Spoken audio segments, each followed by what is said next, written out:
नमस्कार दोस्तों। यह प्री बोर्ड परीक्षा कक्षा 10 का है 2026 का। और इसमें ये पेपर सामाजिक विज्ञान का है। इसमें खंड अ में दिया है बहुविकल्पी प्रश्न। सारे बहुविकल्पी प्रश्नों को करना रहता है। और इसमें पहला क्वेश्चन दिया है कि नेपोलियन का संबंध किस देश से था। नेपोलियन का जो संबंध था दोस्तों किस देश से था। जर्मनी से था, इटली से था, फ्रांस से था और ही इंग्लैंड से था। तो दोस्तों जो नेपोलियन था उसका संबंध किससे था, फ्रांस देश से था। इसका आंसर क्या हो जाएगा, सी नंबर इसका आंसर हो जाएगा। अगला क्वेश्चन दोस्तों दिया है कि गैरीबाल्डी संबंधित था इटली के एकीकरण से, जर्मनी के एकीकरण से, अमेरिका के स्वतंत्रता संग्राम से, और डी में दिया है कि रूस की राज्य क्रांति से। तो दोस्तों जो गैरीबाल्डी है उसका संबंध किससे था, इटली के एकीकरण से। इसका आंसर क्या आ जाएगा, इटली के एकीकरण से। एक नंबर इसका आंसर हो जाएगा। अगला नंबर क्वेश्चन दिया है दोस्तों। अगला नंबर क्वेश्चन दिया है कि भारत वापस आने पर गांधी जी ने पहला सत्याग्रह कहाँ किया था। तो दोस्तों जब गांधी जी भारत वापस आए थे दक्षिण अफ्रीका से, तो वो अपना सबसे पहले जो सत्याग्रह वो कहाँ किए थे। तो सबसे पहले सत्याग्रह कहाँ किए थे, चंपारण में। इसका आंसर क्या आ जाएगा, एक नंबर इसका आंसर हो जाएगा, यानी चंपारण। अगला नंबर दोस्तों क्वेश्चन दिया है कि जलियांवाला बाग हत्याकांड किस वर्ष में हुआ था। जलियांवाला बाग हत्याकांड किस वर्ष में हुआ था। तो दोस्तों जलियांवाला बाग हत्याकांड 13 अप्रैल 1919 में हुआ था, यानी इसका आंसर क्या आ जाएगा, बी। 13 अप्रैल 1919 में इसका बी आंसर हो राइट आंसर हो जाएगा। अगला नंबर क्वेश्चन दोस्तों दिया है कि करो या मरो का नारा किसने करो या करो करो या मरो का नारा किसका था, या किसने दिया था, किसका था। तो इसका दोस्तों जो राइट आंसर हो जाएगा सुभाष चंद्र बोस, चंद्रशेखर आजाद, भगत सिंह और महात्मा गांधी। तो दोस्तों इसका राइट आंसर क्या आ जाएगा, महात्मा गांधी जी ने दिया था करो या मरो का नारा। ठीक है दोस्तों। अगला क्वेश्चन दिया है कि वंदे मातरम गीत के रचयिता कौन थे। दोस्तों वंदे मातरम जो गीत है उसके रचयिता कौन थे, रविन्द्रनाथ टैगोर, सोहनलाल द्विवेदी, रामधारी सिंह दिनकर, बंकिम चंद्र चटर्जी। तो दोस्तों जो वंदे मातरम है गीत के रचयिता कौन है, बंकिम चंद्र चटर्जी। इसका आंसर क्या आ जाएगा, सी नंबर इसका आंसर हो जाए, बंकिम चंद्र चटर्जी। दोस्तों चैनल को सब्सक्राइब कर दीजिएगा और वीडियो को लाइक भी कर दीजिएगा। 7 नंबर दोस्तों क्वेश्चन दिया है कि निम्न में से कौन सी अजैविक संसाधन है। निम्न में से कौन सी अजैविक संसाधन है, चट्टाने, पशु, पौधे, मछलियां। दोस्तों जो अजैविक संसाधन है वो कौन सी है, चट्टानों। इसका आंसर क्या आ जाएगा 7 नंबर का, ए चट्टानों। इसका ए राइट आंसर हो जाएगा, चट्टानों। ठीक है दोस्तों। अगला क्वेश्चन दिया है कि लाल पीली मिट्टी पाई जाती है, लाल पीली मिट्टी पाई जाती है। ऑप्शन दिया है कि दक्कन के पठार में, मालवा प्रदेश में, ब्रह्मपुत्र घाटी के थार रेगिस्तान में। दोस्तों लाल पीली मिट्टी कहाँ पाई जाती है, दक्कन के पठार में। इसका आंसर क्या आ जाएगा, ए हो जाएगा। अगला क्वेश्चन दोस्तों दिया है कि सुंदरवन राष्ट्रीय पार्क किस राज्य में स्थित है। असम, पश्चिम बंगाल, उड़ीसा, मध्य प्रदेश। तो दोस्तों जो इसका दोस्तों राइट आंसर क्या आ जाएगा, बी, यानी कि सुंदरवन राष्ट्रीय पार्क किस राज्य में स्थित है, पश्चिम बंगाल में। अगला नंबर दोस्तों क्वेश्चन दिया है कि निम्न में से उत्तर प्रदेश की सबसे बड़ी नदी घाटी परियोजना कौन सी है। म- माता टीला, रामगंगा, रिहंद, गंडक। तो दोस्तों जो उत्तर प्रदेश की सबसे बड़ी नदी घाटी परियोजना है वो कौन सी है, रिहंद। और पूछ देगा दोस्तों कि किस नदी पर स्थित है, तो रिहंद नदी पर ही स्थित है। अगला क्वेश्चन दिया है दोस्तों 11 नंबर। 11 नंबर दोस्तों दिया है कि बहुउद्देशीय परियोजना का प्रमुख उद्देश्य है विद्युत उत्पादन, बाढ़ नियंत्रण, जल आपूर्ति, ये सभी। तो दोस्तों जो बहुउद्देशीय योजना आया था उसके तहत ये सभी थे, इस यानी कि इसका आंसर डी हो जाएगा, यानी कि विद्युत उत्पादन भी करना था, बाढ़ नियंत्रण भी, जल आपूर्ति भी। अगला क्वेश्चन है दोस्तों, अगला क्वेश्चन दोस्तों 12 नंबर है कि चाय की खेती के लिए कौन सी मिट्टी सर्वाधिक उपयुक्त रहती है? पर्वतीय मिट्टी, दोमट मिट्टी, जलोढ़ मिट्टी की लेटेराइट मिट्टी। तो दोस्तों जो चाय की खेती के लिए जो उपयुक्त मिट्टी होती है वो कौन सी होती है? पर्वतीय मिट्टी। यानी इसका राइट आंसर क्या हो जाएगा? ए, पर्वतीय मिट्टी। ठीक है। अगला नंबर दोस्तों क्वेश्चन दिया है कि बेल्जियम कहाँ स्थित है? Africa, Asia, Australia, Europe. तो दोस्तों जो बेल्जियम है वो कहाँ स्थित है? जो बेल्जियम है दोस्तों वो यूरोप में स्थित है। यानी इसका आंसर क्या आ जाएगा? Right answer D, Europe. ठीक है दोस्तों।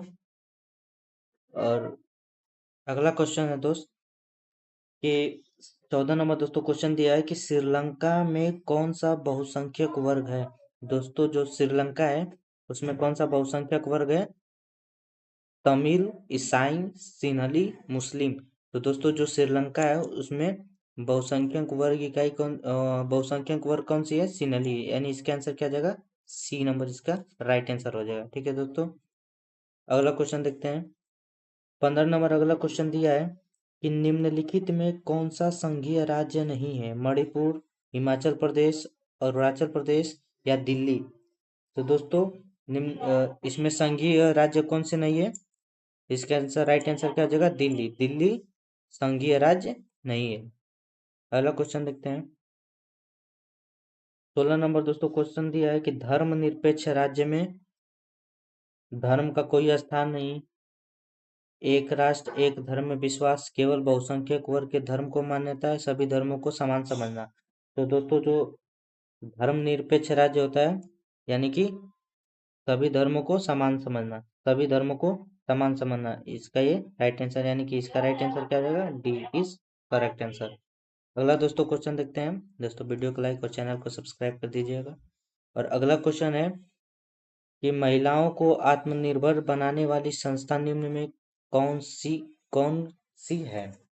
तो दोस्तों जो महिलाओं को आत्मनिर्भर बनाने वाली संस्था है, स्वयं सहायता समूह है, गैर सरकारी समूह, सरकारी संस्था, बैंकिंग तंत्र।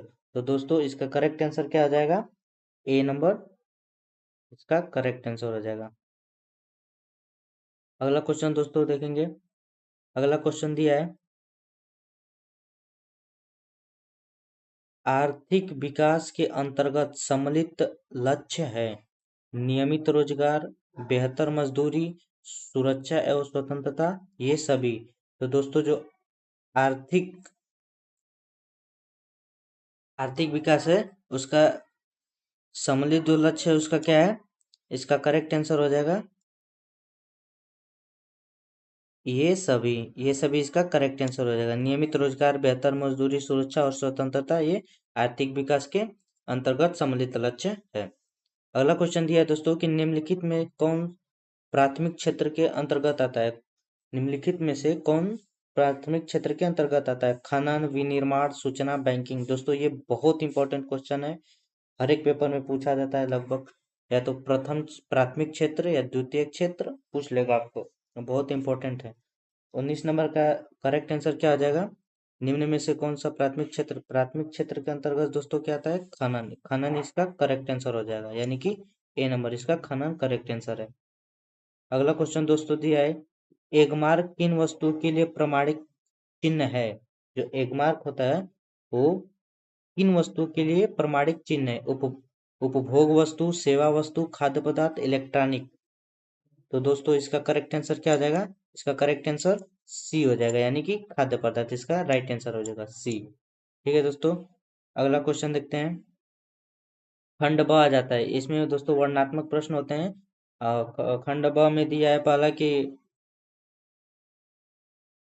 नमक सत्याग्रह क्यों प्रारंभ किया गया?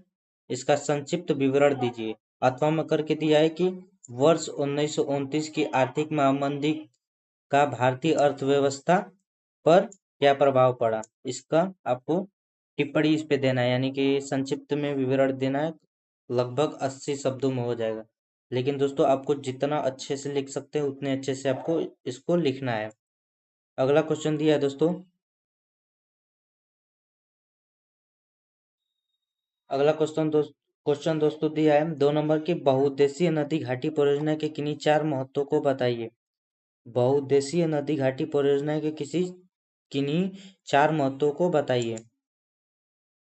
दोस्तों ये भी बहुत ही इम्पोर्टेंट क्वेश्चन है कि बहुउद्देशीय नदी घाटी परियोजना की किन्हीं 4 महत्वों को बताइए। बहुत ही इम्पोर्टेंट क्वेश्चन है दोस्तों। अभी हम लोग ऊपर पढ़ रहे थे तो उसमें आया था कि बहुउद्देशीय नदी घाटी परियोजना की किन्हीं 4 महत्वों को बताइए। उसमें क्या आया था, उसमें देखते हैं उसमें क्या आया था बहुउद्देशीय नदी घाटी परियोजना में। दोस्तों बहुत ही इम्पोर्टेंट क्वेश्चन है ये। पहला आया था दोस्तों, जैसे कि आप जल की जो आपूर्ति है उसको पूरा कर सके, विद्युत उत्पादन के लिए, बाढ़ नियंत्रण के लिए। दोस्तों 3 तो यही हो गया। आपको ये भी ध्यान देना है, कोई कोई क्वेश्चन का जो आंसर होता है वो जो 20 नंबर का ट्रिपकल होता है उसमें रहता है किसी न किसी का क्वेश्चन। ठीक है दोस्तों। और बहुउद्देशीय नदी घाटी परियोजना के किन्हीं 4 महत्व हो गया। अथवा में करके दिया कि पहाड़ी क्षेत्रों में मृदा अपरदन को रोकथाम करने के लिए क्या कदम उठाने जाने चाहिए। जो दोस्तों पहाड़ी क्षेत्र होता है वहाँ पे मृदा जो अपरदन होता है, मृदा अपरदन का मतलब जो मिट्टी का कटाव होता है दोस्तों, उसको रोकने के लिए क्या क्या करना चाहिए। तो दोस्तों पेड़ लगा सकते हैं, पेड़ को रोक भी हम मृदा अपरदन को रोक सकते हैं पेड़ लगाकर, और बहुत सारे हैं पेड़ लगाकर, और बहुत सारे एग्जाम्पल हैं। और तीसरा में दिया है कि क्या इस बात से सहमत हैं कि लोकतांत्रिक व्यवस्था सामाजिक सामंजस्य स्थापित करती है। अथवा में करके दिया है कि सांप्रदायिकता को दूर करने के लिए किन्हीं 3 उपायों का वर्णन कीजिए। अभी दोस्तों आगे आप लोग को दिया है मैप में, दोस्तों आप लोग को मैं मैप बता दूंगा। और चौथा क्वेश्चन दिया है कि शहरी क्षेत्रों में रोजगार में वृद्धि की जा सकती है। शहरी क्षेत्रों में रोजगार में वृद्धि कैसे की जा सकती है, तो इसको दोस्तों लिखना है कि शहरी जो शहर के क्षेत्र हैं उनमें रोजगार की वृद्धि कैसे कर सकते हैं। अथवा में करके दिया है कि महात्मा गांधी राष्ट्रीय ग्रामीण रोजगार गारंटी अधिनियम 2005 मनरेगा के उद्देश्य को लिखिए। और अथवा में करके दिया है दोस्तों कि मुद्रा की विशेषता लिखिए, मुद्रा की विशेषता लिखिए। फिर आ जाता है दोस्तों वर्णात्मक, सेकेंड नंबर आ जाता है वर्णनात्मक। आपको प्रश्न है उसका उत्तर देना है कि फ्रांस की क्रांति के सामाजिक आर्थिक कारण क्या थे। जो फ्रांस की क्रांति है उस उसका जो सामाजिक आर्थिक कारण क्या था उसको यहाँ पे आपको लिखना है। फिर अथवा में करके दिया दोस्तों कि असहयोग आंदोलन क्यों प्रारंभ किया गया, आंदोलनकारियों के 4 कार्य लिखिए। आपको इसमें भी लिखना है देखिए दोस्तों। और अगला क्वेश्चन दिया है कि बहुउद्देशीय नदी घाटी परियोजना से आप क्या समझते हैं, इसके उद्देश्य का वर्णन कीजिए। अथवा में करके दिया है कि सरकार द्वारा कृषि उत्पादन में वृद्धि सुनिश्चित करने के लिए किए गए उपायों को समझाइए। और अथवा में करके फिर लिखा है कि भारत की सौर ऊर्जा का भविष्य उज्जवल है क्यों। दोस्तों मैं बार बार बोल रहा हूँ कि ये बहुत ही इम्पोर्टेंट क्वेश्चन है बहुउद्देशीय नदी घाटी परियोजना के लिए। ये वाला क्वेश्चन हर बार पूछता है दोस्तों, बहुत इंपॉर्टेंट क्वेश्चन है, आपको इसको अच्छे से पढ़ लेना है। अगला क्वेश्चन दिया है दोस्तों, इस सत्ता की साझेदारी जनता की आत्मा है, उदाहरण देकर विवेचना कीजिए। दोस्तों ये भी बहुत ही इम्पोर्टेंट क्वेश्चन है, सत्ता की साझेदारी बहुत ही इम्पोर्टेंट क्वेश्चन है। ये भी ये परीक्षा में बार बार पूछता है दोस्तों। और अथवा में करके दिया है कि भारत की संघीय व्यवस्था कैसी है, इसके 4 लक्षण बताइए। आठवां में दिया है कि अर्थव्यवस्था के असंगठित क्षेत्रों में श्रमिक की किन्हीं 3 समस्याओं का उल्लेख कीजिए। अथवा में करके दिया है कि संगठित एवं असंगठित क्षेत्र को की रोजगार परिस्थितियों को की तुलना कीजिए। दोस्तों 9वां नंबर में दिया है मानचित्र संबंधित कार्य। इसको दोस्तों आपको मानचित्र मिलेगा भरने के लिए, उसमें आपको इसको दर्शाना है कि जैसे सविनय अवज्ञा आंदोलन का मुख्य केंद्र कहाँ है, तो इसका जो केंद्र है उसको आपको मानचित्र में अच्छे से दर्शाना है। तो एक एक करके दोस्तों हम लोग देख लेते हैं कि पहला दिया है कि सविनय अवज्ञा आंदोलन का मुख्य केंद्र कहाँ था। तो दोस्तों सविनय अवज्ञा आंदोलन का मुख्य केंद्र दांडी था। दांडी दोस्तों, अब पूछेगा दांडी कहाँ है, तो आपको इधर इस साइड में, भारत के मैप में इस साइड में है गुजरात। गुजरात है दोस्तों।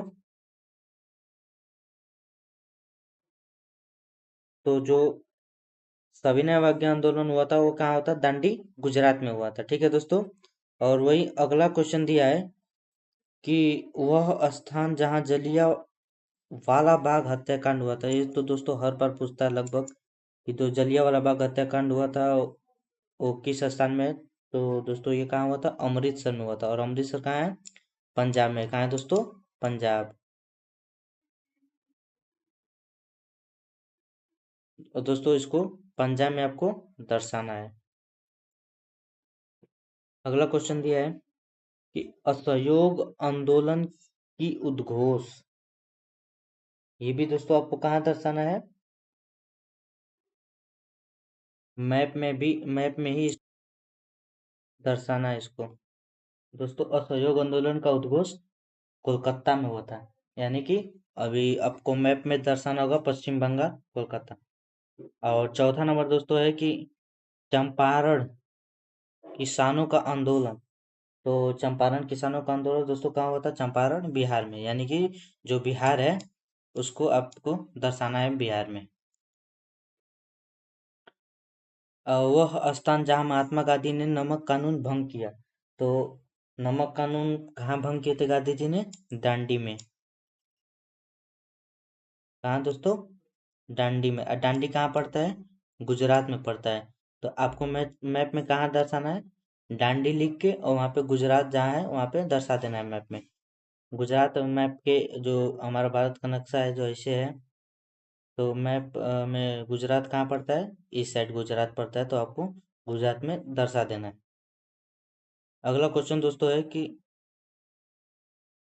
निम्न में से किन्हीं पांच को मानचित्र में दर्शाइए।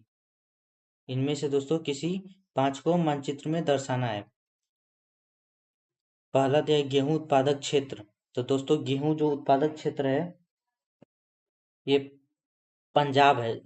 सबसे ज्यादा मतलब गेहूं का उत्पादन जो होता है कहाँ होता है, पंजाब में। तो आपको यहाँ पे पंजाब में दर्शा देना है।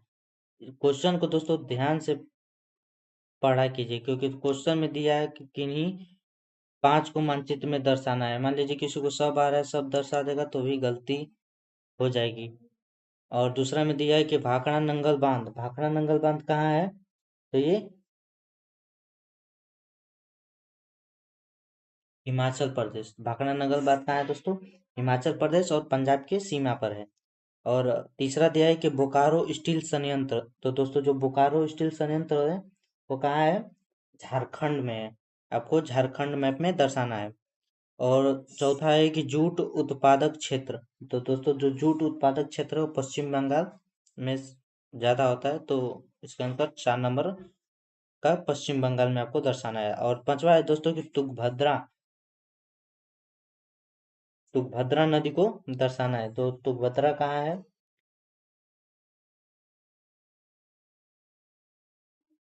तुंगभद्रा नदी जो है दोस्तों वो कर्नाटक राज्य में है। और तुंगभद्रा नदी पर ही है तुंगभद्रा बांध। तुंगभद्रा नदी टिहरी बांध, दोस्तों जो टिहरी बांध है,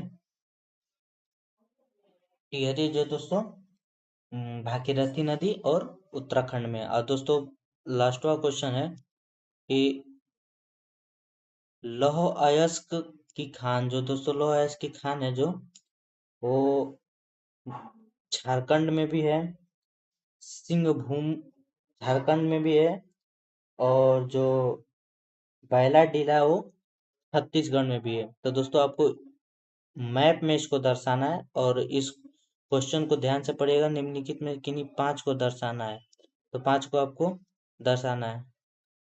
ठीक है दोस्तों, धन्यवाद।